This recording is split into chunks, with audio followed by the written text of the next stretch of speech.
السلام علیکم ناظرین۔ عظیم منگول فاتح چنگیز خان قریب 1162 میں پیدا ہوا۔ اس کا باپ ایک معمولی منگول سردار تھا جس نے اپنے بیٹے کا نام ایک مفتوح حریف سردار کے نام پر تیموجن رکھا تھا۔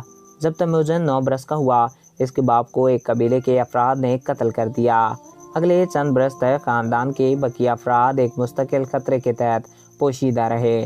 یہ ایک بدشگون آغاز تھا۔ تیموجن کو اچھے دن دیکھنے سے پہلے نہایت ہی برے حالاتوں سے دوچار رہنا پڑا۔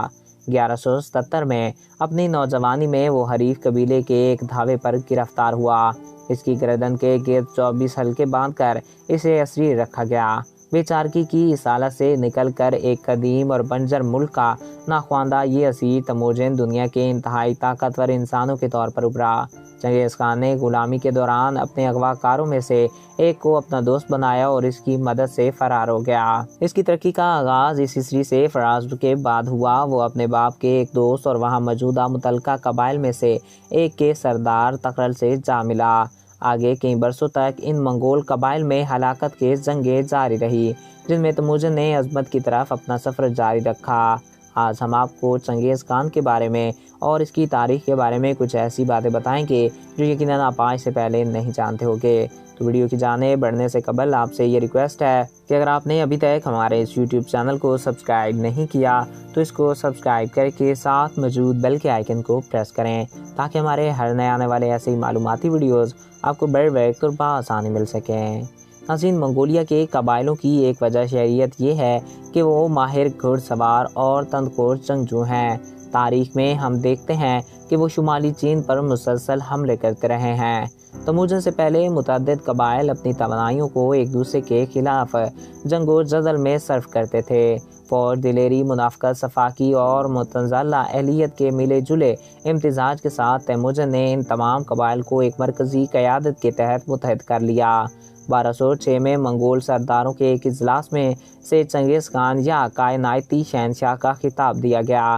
یہ فوجی مہم قوت جو چنگیز خان نے متعین کی تھی، ہمسایہ اقوام پر چڑھو بڑھی۔ اس نے پہلے شمال مغربی چین میں صحیح سیاہ ریاست پر اور شمالی چین میں جن سلطنتوں پر یورش کی۔ یہ مقابلہ جاری تھا کہ چنگیز خان اور خوارزم شاہ محمد کے بیٹے ٹھن گئی، جو کہ ایران اور وسطی ایشیا میں ایک بڑی سلطنت کا بادشاہ تھا۔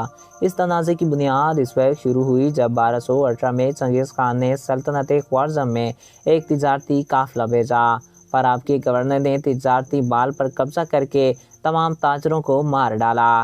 چنگیز خان نے خوارزم سے خون بہا طلب کیا تو شاہ نے وفد کے 3 میں سے ایک شخص کو مزید قتل کر دیا اور 2 کے بال مڑوا دیے۔ چنگیز خان نے 2 لاکھ سپاہیوں کے ساتھ سمرقند، بخارا اور ریاست کے دوسرے حصوں شہروں پر قبضہ کر لیا۔ 1219 سے 1221 تک ہونے والی لڑائی میں سلطنت خوارزم کے 12.5 لاکھ افراد مارے گئے۔ چنگیز خان نے گورنر کو گرفتار کر کے اس کی آنکھوں اور منہ میں پگھلی ہوئی چاندیاں ڈال دی۔ اس لڑائی میں چنگیز خان نے وسطی ایشیا اور ایران کو تہبالہ کر کے رکھ دیا۔ خوارزم شاہ کی سلطنت مکمل تباہ ہو گئی۔ دیگر منگول فوجیں روس پر حملہ آور ہوئیں۔ ادھر چنگیز خان نے افغانستان اور شمالی ہند پر دھاوا بولا۔ چنگیز خان جنگیں جیتنے اور سلطنت کے استحکام کے لیے بہترین اور بعض دفعہ عجیب و غریب منصوبہ بندی کرتا۔ چنگیز خان اپنے فوقہ علاقوں پر قبضہ برقرار رکھنے کے لیے وہاں کے حکمرانوں میں اپنی بیٹیوں کی شادیاں کرا دیا کرتا تھا۔ اس کے بعد وہ اپنے دامادوں کو میدان جنگ میں بھیج دیا کرتا تھا تاکہ ان کی غیر موجودگی میں حکومتی امروس اس کی بیٹیاں سنبھال سکیں۔ دامن آباد عموداً جنگ میں مارے جاتے اور اس کی بیٹیاں کامیابی سے حکومت کرتی رہتیں۔ جنگوں میں اکثر چنگیز خان اپنی فوجوں کی تعداد بڑھا چڑھا کر ظاہر کرتا۔ چنگیز خان علاقے میں اپنی زیادہ تعداد کی افواجیں پھیلاتا اور گھوڑوں پر لکڑی کی ڈمی بٹھا کر دشمنوں کو مرعوب کرتا تھا۔ ان طریقوں سے وہ اکثر جنگ جیت جایا کرتا تھا۔ چنگیز خان حیاتیاتی ہتھیار استعمال کرنے والا پہلا جنگجو تھا۔ اس کی منگول فوج محاصرے کے دوران شہر میں منجنیق کی مدد سے ایسے مردہ فوجیوں کو پھینکتی تھی جو کہ طاعون سے متاثر ہوتے تھے۔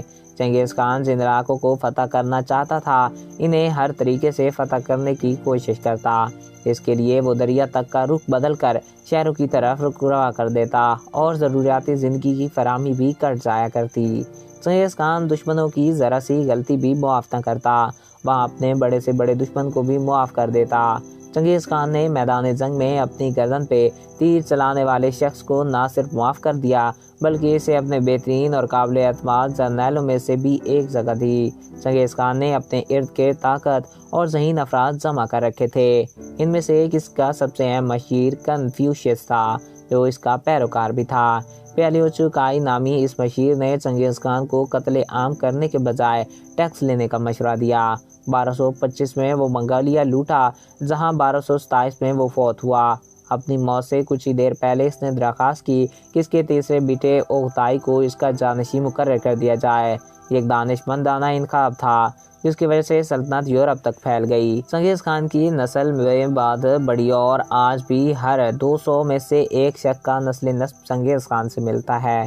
چنگیز خان نے مرنے سے پہلے اپنے جائے مدفن کو خفیہ رکھنے کی بھی خواہش ظاہر کر دی۔ تدفین کے بعد اس کی قبر پر گھوڑے دوڑائے گئے تاکہ زمین ہموار ہو جائے۔ ہر اس شخص کو مار دیا گیا جو اس کی قبر کے مقام سے واقف تھا۔ جن غلاموں نے قبر بنائی تھی انہیں کچھ سپاہیوں نے قتل کیا اور پھر غلاموں کو قتل کرنے والے سپاہیوں کو بھی قتل کر دیا گیا۔ یہ بھی کہا جاتا ہے کہ ایک دریا کا رخ اس قبر کی طرف موڑ دیا گیا تاکہ قبر کو ہمیشہ کے لیے گمنام بنا دیا جائے۔ 2012 میں وفات پانے والے ایک ماہر آثار قدیمہ ماورے کرونڈر نے چنگیز خان کی قبر تلاش کرنے میں 40 سال لگائے، لیکن وہ قبر کے کرب و جوار کے بارے میں بھی نہ جان سکا۔ چنگیز خان کے بعد اوغتائی کے زیر قیادت منگول فوج نے چین میں پیش قدمی جاری رکھی، روس کو پامال کیا اور آگے یورپ نکل گئے۔ 1241 میں منگول فوجوں نے جو بداشت تک بڑھی تھی اور پولینڈ، جرمن اور ہنگری کی فوجوں کو تحت تحریک کیا۔ اس دوران اوغتائی مر گیا۔ منگول فوجیں یورپ سے لوٹ آئیں اور کبھی ادھر واپس نہ آئیں۔ اس کے بعد جانشین کے مسئلے پر منگول سرداروں میں خاصی لیدے ہوئی۔ تاہم چنگیز خان کے پوتے منگو خان اور قبائلی خان کی زیر سرپرستگی منگول ایشیا میں داخل ہوئے۔ 1289 تک جب قبائلی خان نے چین کو فتح مکمل کیا تو منگولوں کی سلطنت تاریخ کی وسیع سلطنت بن چکی تھی۔ ان کے زیر تسلط چین، روس اور وسطی ایشیا کا علاقہ تھا۔ اس کے علاوہ ایران اور جنوب مغربی ایشیا کا بیشتر حصہ بھی شامل تھا۔ ان فوجوں نے پولینڈ سے شمالی ہند تک کامیابی کے جھنڈے گاڑے، جبکہ کوریا، تبت اور جنوب مشرقی ایشیا میں قبائلی خان کی بادشاہت قائم ہوئی۔ اس دور میں موجود آمد و رفت کے قدیم ذرائع کی موجودگی میں ایسے جسم سلطنت تعدیر قائم نہ رہ سکی، سو جلد ہی یہ حصے بخیر میں تقسیم ہو گئے۔ تاہم ریاست میں منگول حکومت طویل عرصے تک جاری رہی۔ 1368 میں منگولوں کو چین کے بیشتر حصوں سے خارج کر دیا گیا۔ روس میں ان کے اقتدار کی عمر درازی ہوئی۔ وہاں چنگیز خان کے پوتے باتو خان کی سلطنت کو بالعمول سنہری جرگے کا نام دیا گیا۔ یہ 16ویں صدی تک قائم رہی، جبکہ کریمیا میں یہ اقتدار 1783 تک باقی رہا۔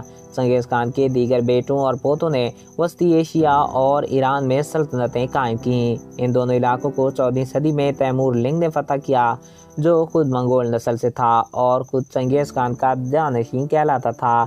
تیمور لنگ کی بادشاہت کا اختتام 15ویں صدی میں وقوع پذیر ہوا، لیکن یہ تمام منگول فتوحات اور اقتدار کا خاتمہ نہیں تھا۔ تیمور لنگ کے پڑپوتے بابر نے ہندوستان پر حملہ کیا اور مغل یا منگول سلطنت کی بنیاد رکھی۔ بالآخر مغل حکمرانوں نے تمام ہندوستان پہ قبضہ کیا اور یہ اقتدار 18ویں صدی کے وسط تک قائم رہا۔ سن 1800 میں یہاں پر برطانیہ بڑھنے لگا اور آہستہ آہستہ یہاں پر برطانیہ کا قبضہ ہوتا گیا اور منگول یا مغل حکمرانوں کا خاتمہ ہوتا رہا۔ ناظرین، آپ سوچتے ہوں گے کہ مغل آخر کون تھے؟ مغلوں کا شجرہ نسب چنگیز خان سے جا کے ملتا ہے اور یہ چنگیز خان کی ہی اولاد تھے، جو کہ وقت کے ساتھ منگول سے مغل میں تبدیل ہو گئے تھے۔ آہستہ آہستہ کر کے سن 1800 کے آخر تک آ کر تمام مغل بادشاہوں کا خاتمہ ہوا اور مکمل برطانیہ کا ہندوستان پر قبضہ ہو گیا اور پاکستان کے سبھی علاقوں پر اور یا کافی علاقوں پر انہی کا قبضہ قائم رہا۔ نیپال، بھوٹان، سری لنکا، یہاں تک کہ میانمار اور بنگلہ دیش بھی ان کے قبضہ اختیار میں آ گئے۔ اور پھر وقت آیا 1947 میں جب سری لنکا آزاد ہوا تو اس کے محض 2 سال بعد پاکستان اور بھارت آزاد ہو گئے اور میانمار کو بھی آزاد کر دیا گیا، اور اسی طرح دنیا میں نئے نئے ملک بننا شروع ہوئے۔ تو ناظرین، میں امید کرتا ہوں آپ کو ہمارا یہ ویڈیو پسند آیا ہوگا اور آپ کی معلومات میں اضافہ ہوا ہوگا۔ اگر آپ کو ہمارا یہ ویڈیو پسند آیا اور آپ کی معلومات میں اضافہ ہوا ہے تو ہمارے اس یوٹیوب چینل کو سبسکرائب کریں اور ساتھ موجود بیل کے آئیکن کو پریس کریں تاکہ ہمارے ہر نئے آنے والے ایسے ہی معلوماتی ویڈیوز آپ کو بر وقت اور بآسانی ملتے رہا کریں۔ ایک نئے ویڈیو میں پھر ملیں گے۔ Thanks for watching. اللہ حافظ۔